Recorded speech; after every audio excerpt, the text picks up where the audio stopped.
Sir Ashta Chamma కానీ అమితుమి కానీ సారంగపాణి జాతకం కానీ ఒక ఎప్పుడు చూడగలిగే మూవీస్ ఎప్పుడు ఈ క్యారెక్టర్స్ క్రియేట్ చేసిన ఫన్ అనేది ఎవర్ గ్రీన్ ఎప్పటికీ ఉంటుంది అంటే జనరేషన్స్ చూడొచ్చు. ఇంకోటి ఐ వాంట్ ఈ సినిమాలు over a period of time మంచిగా ఊరాలండి ఆవకాయలాగా ఊరి. ఇప్పుడు అష్టాచమ్మ అమితుమి అమితుమి వచ్చి 17 ఏళ్ళు అయింది.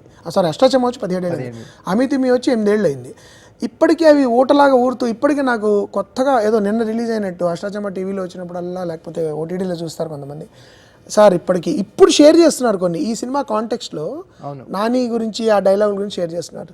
అందుకని నాకు ఇలా ఏ సినిమా తీసినా ముందర కొంతమంది విమర్శకులు దాని గురించి మాట్లాడచ్చు, ఇది లేదు అది లేదు అనొచ్చు, కానీ over a period of time I think they will also see the point. అంటే అలా ఎంతో కొంత ఒక 10-15 లైన్లు అయినా సినిమా నుంచి గుర్తుపెట్టుకోవాలి. అలా సారంగపాణి జాతకం కూడా జరగాలని నేను కోరుకుంటున్నాను.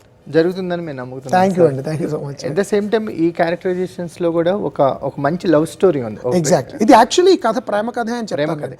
ఆ ప్రేమ కథ చుట్టూనే అతని ప్రేమ కోసం తప్పించకపోతే కథలేదు. ముఖ్యంగా ఆ అమ్మాయి నమ్మంది, తను నమ్మేవాడు, ఆ అమ్మాయికి తను నమ్ముతున్నాడు అని తెలిస్తే ఆ అమ్మాయి దూరం అయిపోతుంది, చెప్పుకోలేడు. వచ్చిన మామూలు జ్యోతిష్యం ఏంటి, వాడు విన్నది మామూలు లేదో నీకేదో ప్రమాదం జరుగుతుంది కాదు, నువ్వు భయంకరంగా వాడు ఇంకోటి ఏం చెప్తాడు, వాడు టైం ఫ్రేమ్ లేదు దీనికి, ఎప్పుడైనా జరగచ్చు అంటాడు. సో ఏం చేయాలి ఇప్పుడు, నేను వెయిట్ చేసి పొరపాటున పెళ్లి చేసుకుని ఏం పర్లేదని కొట్టి పరేసి పెళ్లి చేసుకుంటే రేపు జరిగితే అమ్మాయి నాశనం అయిపోతుంది. ఈ గండం గడిచిన తర్వాత పెళ్లి చేసుకోవాలి, అదొక్కటే నాకున్న సొల్యూషన్. గండం ఎప్పుడు వస్తుందో నాకు తెలియదు, కాబట్టి మనమే చేస్తే పోలా, అది హోల్ ఐడియా. అది అందువల్ల ప్రేమ లేకపోతే సినిమా లేదు. అవును, love story, plot point love story. Exactly, అందులో నేను దాంతో స్టార్ట్ చేశాను.